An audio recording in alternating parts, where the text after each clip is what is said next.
सभी को मेरा सादर प्रणाम।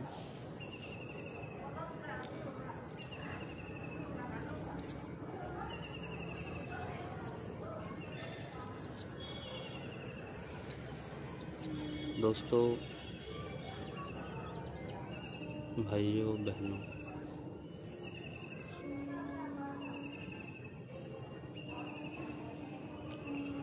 कल किसी ने सवाल पूछा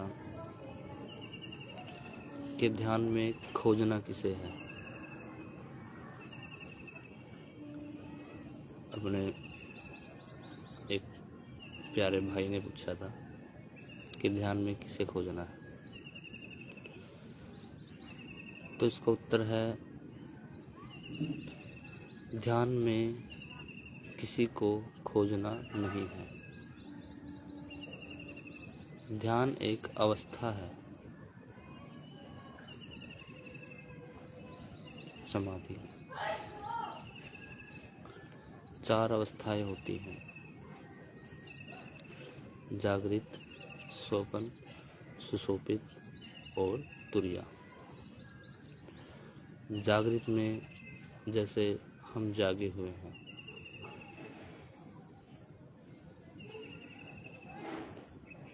सुशोभित का मतलब है जब हम स्वप्न देख रहे हैं। स्वप्न का मतलब, सुशोभित का मतलब है जब हम सो रहे हैं।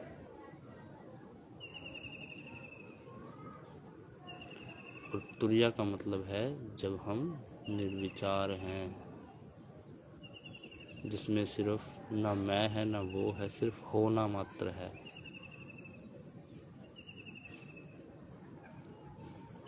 सिर्फ होना मात्र, ना मैं है ना तू है, सिर्फ है।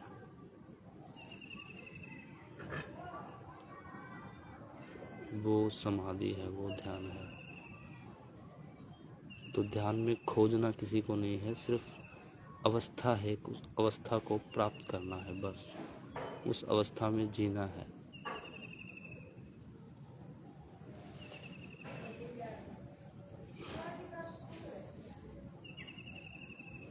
उस अवस्था में रहना है।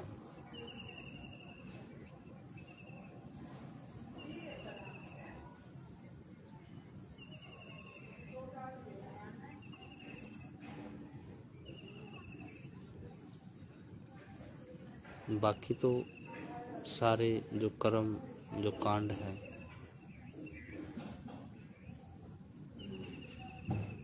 वो अलग है। लेकिन समाधि की जो अवस्था है वो सबसे भिन्न है, अलग है। रविदास जी महाराज भी कह रहे हैं कि जैसी करता वैसी भरता, वो मुक्ति भेद है न्यारा।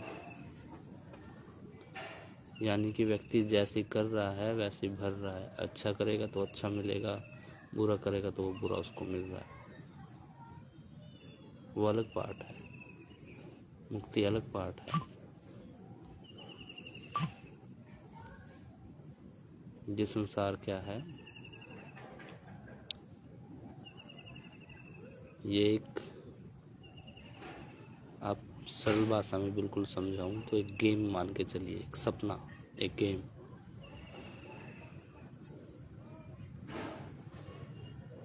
इस गेम से बाहर जाना है।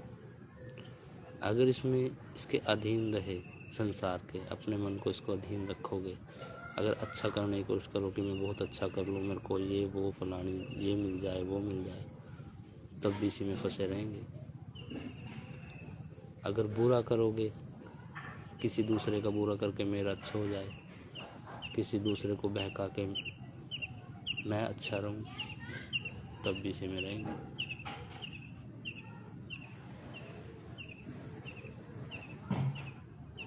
लेकिन अगर आपको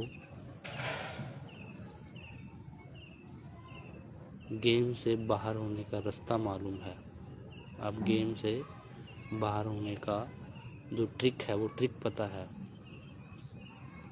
तो फिर आप इसमें नहीं फंस सकते।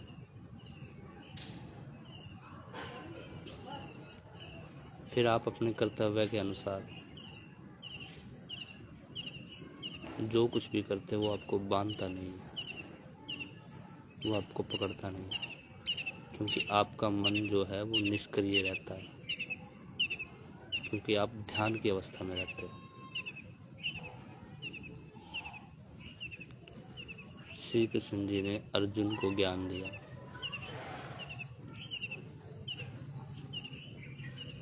अपना ज्ञान, स्वयं का ज्ञान,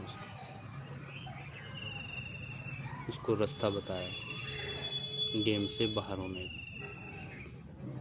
और फिर कर्म कैसा करवा रहा है, उसको अपने जो उसके सगे संबंधी है उनको मारने का, कि आप इनको मारो तब भी आप गेम से बाहर ही हो। ये कर्म करते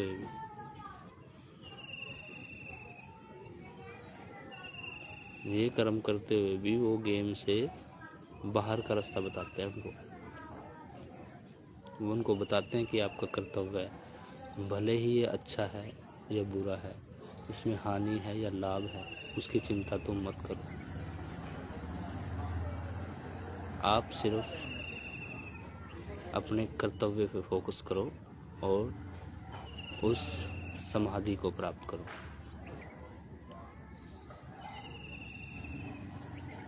उस निर्विचार अवस्था को प्राप्त करो और अपना कर्तव्य भी निभाओ।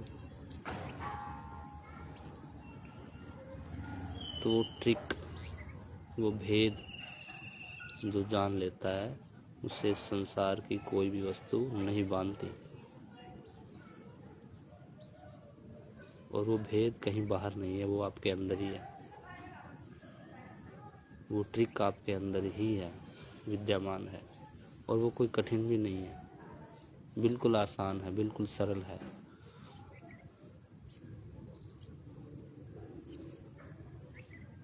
आसान भाषा में समझाऊं, आपके अंदर मन को निर्विचार करने का ब्रेक है। आप अपने मन को निर्विचार करके समाधि में विलीन कर सकते हो। वो ब्रेक आपके अंदर ही मौजूद है।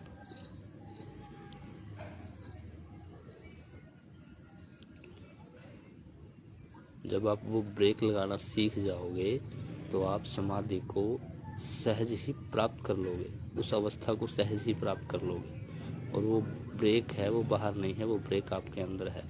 ना तो वो नाम जप से मिलेगा कि वो नाम जप, कोई भी नाम जपोगे, राम राम कृष्ण कृष्ण हरे हरे, कुछ भी कर लो, उससे कुछ नहीं होगा। आपका मन कोई निर्विचार अवस्था में नहीं जाएगा। आप किसी मंदिर में चले जाओ, मस्जिद में चले जाओ, कहीं भी चले जाओ, वहाँ पे भी वो आपका मन निर्विचार नहीं कर पाएंगे। तो जो वो ट्रिक है वो आपके अंदर ही विद्यमान है, वो ब्रेक है वो आपके अंदर ही विद्यमान है। और उस ब्रेक को लगाने जो सीख जाता है वो निर्विचार समाधि को प्राप्त कर लेता है।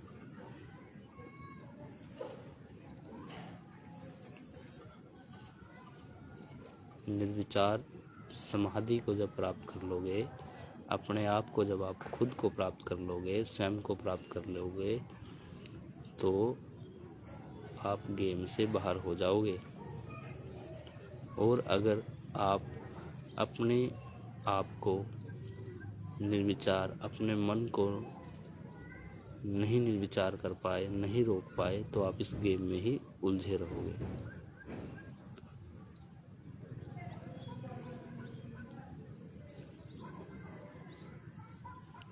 रविदास जी महाराज स्पष्ट ही बोल रहे हैं, जैसे करता वैसे भरता, वो मुक्ति वेद है न्यारा। जो मुक्ति का वेद है, जो मन को रोकने का जो ब्रेक है, वो अलग है। संसार की कोई भी वस्तु ऐसी नहीं है जो आपके मन को रोक सके, न उसमें क्षमता है। वो क्षमता आपके अंदर ही विद्यमान है जो आपके मन को रोक सकती है।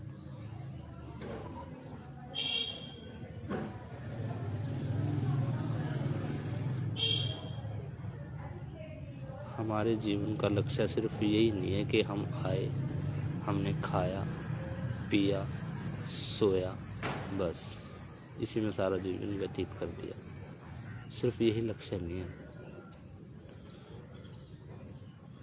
ये तो सब पशु भी कर रहे हैं।